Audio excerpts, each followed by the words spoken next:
emergency. A fawn learns the ways of the wild.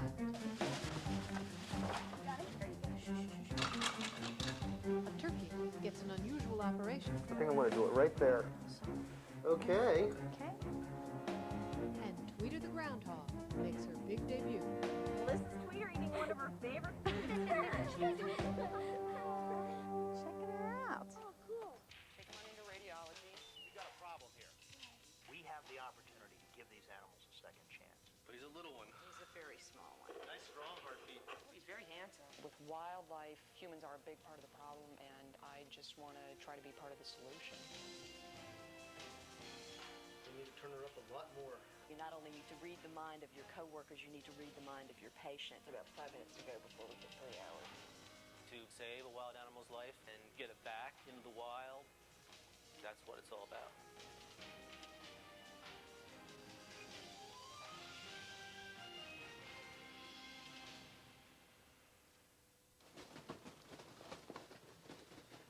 At the Wildlife Center of Virginia, this young wild turkey suffers from a serious disability. One of his feet faces 180 degrees in the wrong direction. Hopefully, with your pretty new appliance on your leg, you'll be able to walk around better. Without the immediate intervention of the doctors here, it would be unable to scratch for food or escape from predators. Gobble gobble. This turkey apparently broke her leg when she was younger, and the leg healed by itself, but it healed crooked, and the leg was pointing considerably more backwards than forwards. She wasn't going to survive for much longer with her leg the way it was. This leg is so backwards. Yeah, that is totally backwards. It's probably a fracture that started to twist and has probably continued to deviate slowly over time for some reason. This surgery will require careful coordination of efforts between Dr. Ned, vet technician Sarah, and Dr. Julie. Here's the callus where the fracture site is. So we'll pre-place a pin perpendicular to this joint, like this, Right. and then we'll pre-place another pin perpendicular to this joint, Okay. so it'll look like this, Okay. and then we'll go in here, and we'll re-break this leg where the callus is, and then we'll rotate this leg Till both pins are... until the pins are parallel. Right. Because Sarah, who will be handling anesthesia, knows that birds are extremely sensitive to sedatives, she will have to carefully monitor the time the bird is under during an operation projected to be difficult and lengthy. I'll take that elevator now. As the surgery begins, Dr. Ned makes the final decision about how he will address the problem.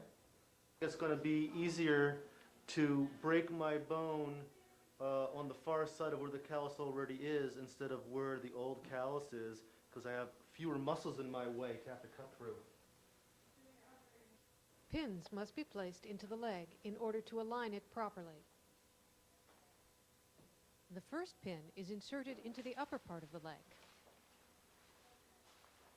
All right, let me see how I think I look. The second pin is critical but difficult to place properly because the position of the leg post-surgery can only be projected. Yeah, flexed it looks right. Flexed it looks pretty darn good. Once the second pin is in place, the leg must be rebroken without damaging the surrounding muscles and tendons. So I'm just dissecting all the soft tissue away from the bone, Julie. So nothing. So I hopefully don't cut anything with the OB wire. You're going to be doing something like this for me, Okay. and trying to hold the soft tissue back Right. from my wire as I go like this. I Okay. understand. In order to cleanly break the bone, rubber a light. serrated wire is threaded between the bone and the soft tissue. That's it. Yep, yep. Looks like it's clear.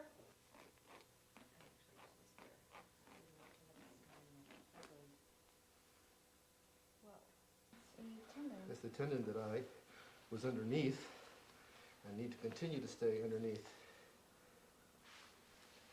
Good job, Ned. Excellent.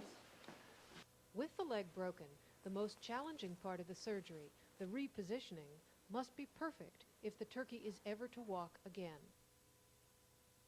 Outside the center, a groundhog begins a training program because as a baby she was made into a pet and then couldn't escape a neighborhood predator.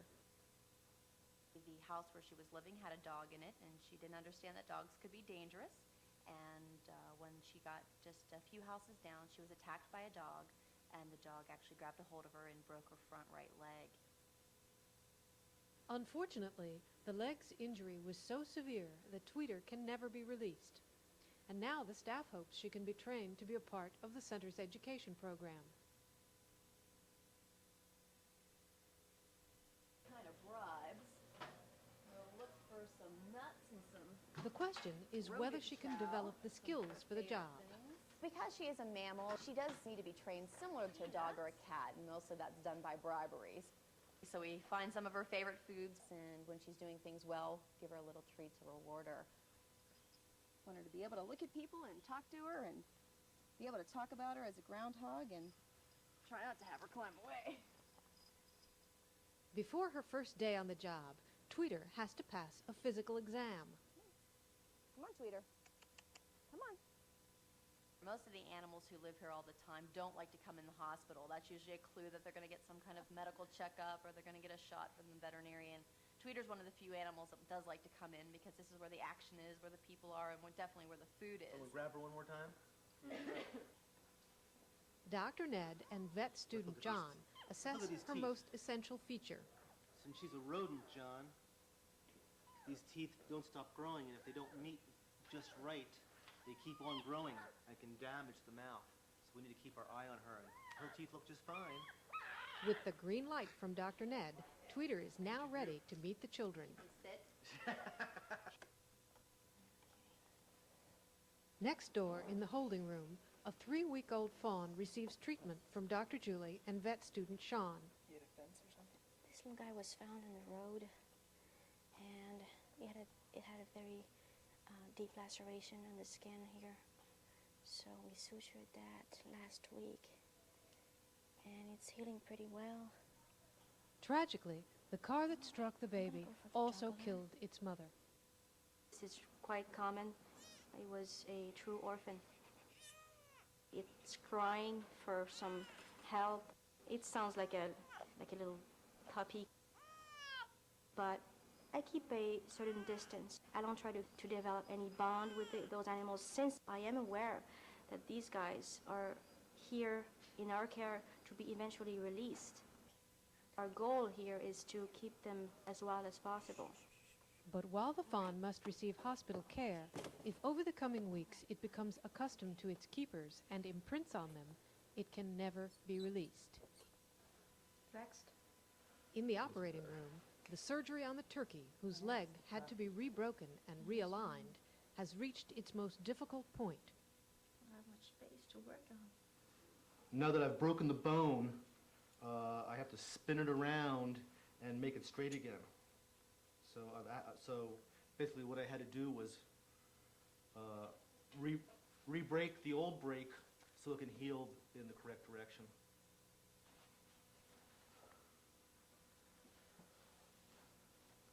The final pin is placed in the leg.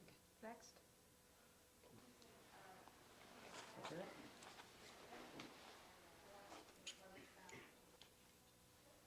All right, let's trade sides one more time. Dr. Ned and Dr. Julie have to switch places to make sure the pins are parallel and the leg is straight. So we spin that into place like that. And it should be straight. Yeah, it should be straight. Can you flex that stifle for me a little more? Yes. This way? Yeah, so I can get a feeling of where the heck I am. Let's try that. While Dr. Ned stitches up the incision, Sarah assesses the bird's condition after an hour under anesthesia. We'd like to have this bird up in the next 45 minutes. No, not a problem. And then we need to stick tubes, hollow plastic tubes, over the ends of the pins coming out of this bird's leg. And then we're going to fill the inside of those hollow tubes with cement. That will provide the stabilizing force Oh, I see.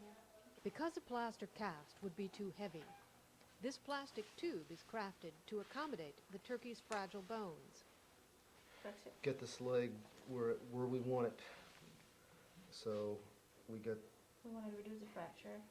right, and the pins are supposed to be parallel as best we can, so we can do something like that. Straighter than it was. Good. The tubes, filled with a lightweight cement, must be held carefully in place until they set. Okay, now the worst part of this job as assistant surgeon is holding it in reduction for another 5 minutes, maybe 10. That's okay. Okay? That's the worst part of your internship is getting to do that. I think this turkey has a much better chance now. It may not be a perfectly straight leg, but it's going to be a whole lot straighter than it was before my surgery. The operation has concluded successfully, but whether the turkey will ultimately be able to walk again will not be known for at least a week. Today, vet student Jennifer will give the orphan fawn its first outdoor feeding.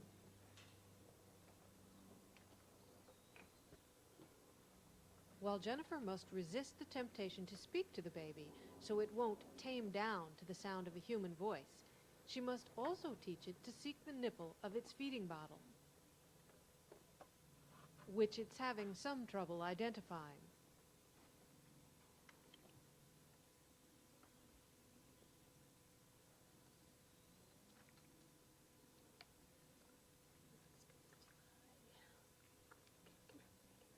Though the fawn has learned from Jennifer, its next lessons will be from other fawns, with whom it will soon be placed.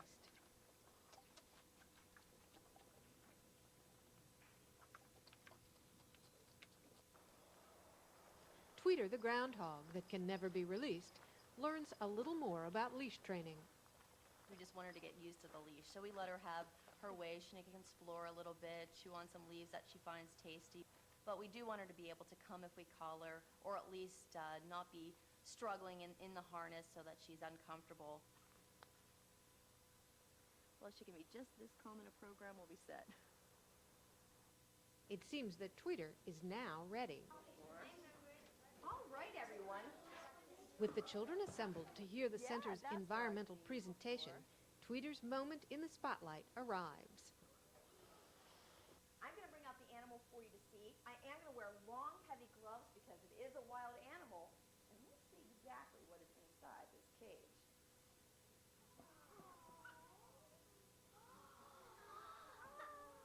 When she was found, she was just a little baby. Some people found her and they took her home and they decided they would make her into a pet. While her audience is thrilled just to see a wild animal, Tweeter is a little unruly. She's still pretty wiggly. She doesn't like to be held looking at people. She'd much rather kind of crawl all over me like a tree or a rock. And I think that's going to take a lot of energy to get her to quit squirming around when we're trying to show her off to people. But she's not a pet and she never will be. So for a wild animal, today was a good start. Good start. Despite a less than perfect presentation, Tweeter has clearly made an impression on her audience. Wild animals should be kept in the wild and in the forest and stuff. It's its natural habitat, and if it didn't live there, then it would probably die. A hard morning's work can leave a groundhog very hungry. And as for her job as an education animal, there's always next time. Placed in a pen with two older fawns, the little orphan deer has learned a good deal from his friends about being wild. Apples. Apples. We'll get And we water got when the we're up bucket there. for water. Okay, we're set. As a result, today at feeding time, Assistant Rehabilitation Manager Heidi and rehabilitators Rebecca and Rachel need to see if he has learned enough to be released.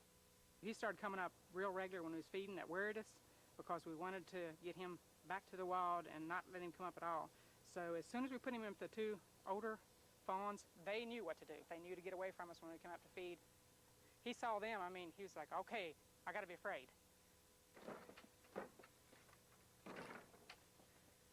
Good, they're running away from us. Yep. That's what we want to see. As the team enters the pen, it is clear just how wild these deer have become.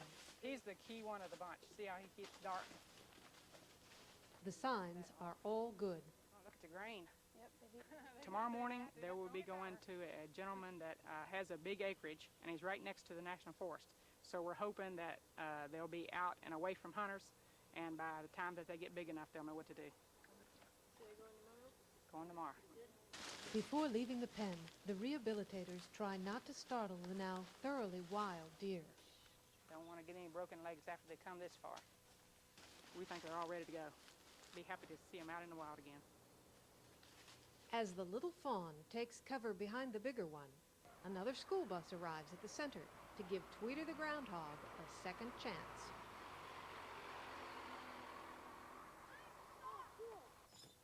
In order to make it as an educational animal, she will have to prove that she can follow Lisa's cues and stay relatively calm in front of an audience. That one. That thing's big and fat. Oh, that's cute. Well, this is Tweeter, and Tweeter is a groundhog, and groundhogs are also called woodchucks because some people say chuck wood. And they do a lot of things. One is that they're a mammal, so they've got fur, drank milk from their mother when they were a baby, and they are always warm-blooded. What's something that a groundhog might do in the winter, Dustin? She hibernated in the winter and ate in the summer. That's right. This time, Tweeter has clearly learned the lessons she's been taught. Everybody get a closer look at her face. Remember, she's a rodent, so she's related to animals like mice and rats, squirrels. And even up close to the children, she remains calm. By all accounts, Tweeter has a great career ahead of her in the education field. Okay, kids, check her out. I expected her to be a lot squirmier and jumping around and wanting to get away from all the kids, but she was really great. She sat there and was held and let the kids look at her, and I'd say she's doing fantastic for her second time out. As Tweeter basks in the glow of her recent success, Dr. Ned and Donna check up on the wild turkey, 5 days after the operation which was performed on his leg. Daily hydrotherapy treatments, which relax the muscles and promote better circulation, must be administered. Hydrotherapy helps to stimulate healing. It helps granulation tissue move into a wound site faster. We're doing this for another week. Wild turkeys are very challenging patients. They're very high-stressed animals, and they don't eat very well on their own in captivity. So we've been tube feeding her twice a day to keep her strength up. Along with the vitamin-enhanced formula, it receives antibiotics to make sure any infection is immediately addressed. When I went into her cage, she was lying down. Giving proof positive of its response to surgery, the turkey tries to escape its caretakers. If she gets it placed right, she can It may take months before he is ready to be released, but with these first few shaky steps, he begins the long road to recovery.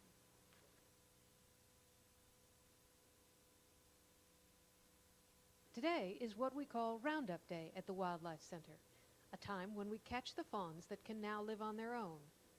Once caught, they'll be taken to a place where they can be free forever. At first, Rebecca tries to calm the littlest deer with a bribe.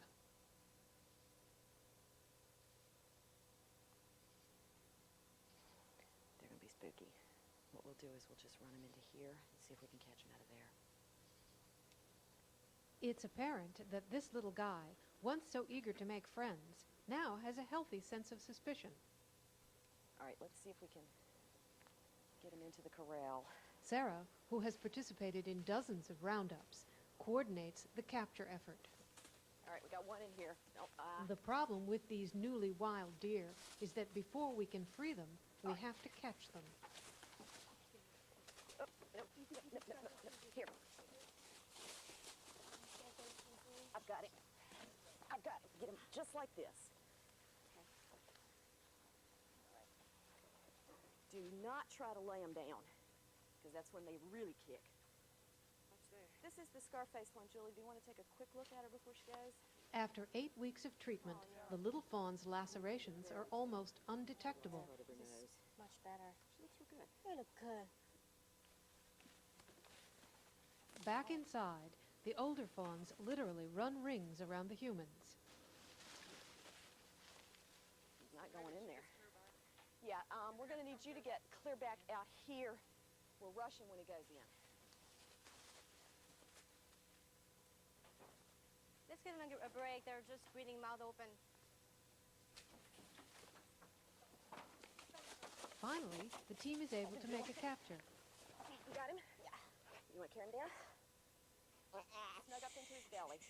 There you go. Heidi removes the final traces of its time in captivity.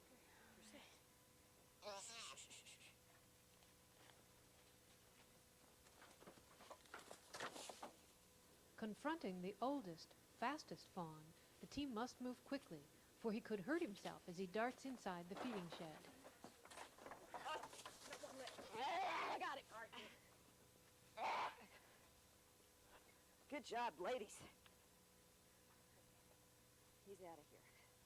After Sarah makes the catch, the roundup is over. All right, here's your nice one.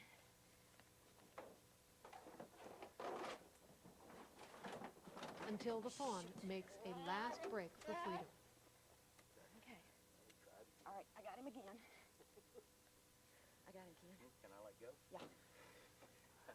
A little faster this time, buddy. I wasn't going to let go for nothing. Good job, guys. Here at the farm of wildlife rehabilitator Ken Bowman, the deer are made part of a soft release program, We've left everything as wild as we can. which means that as they slowly acclimate to their new surroundings, they'll then be free to go. They're going to be kept in this pen for a couple of days.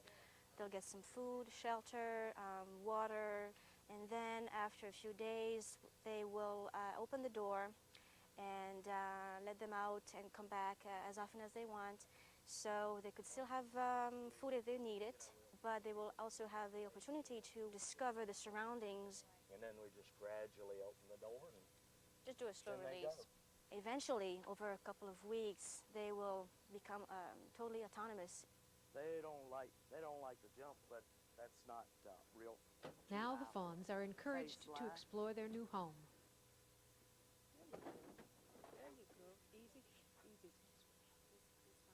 But despite the fact that humans have planned a soft release, the oldest fawn has other ideas.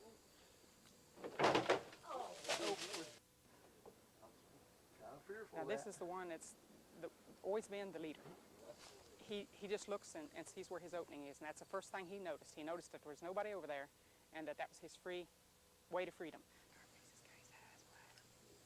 The remaining fawns are frightened, so Rebecca, who has been most involved in their rehabilitation, attempts to calm them. If you have them snug against you, they feel fairly secure. So it's actually just that moment between touching them and pulling them against your body where they're going to try to struggle against you. Make sure she don't come back the next group.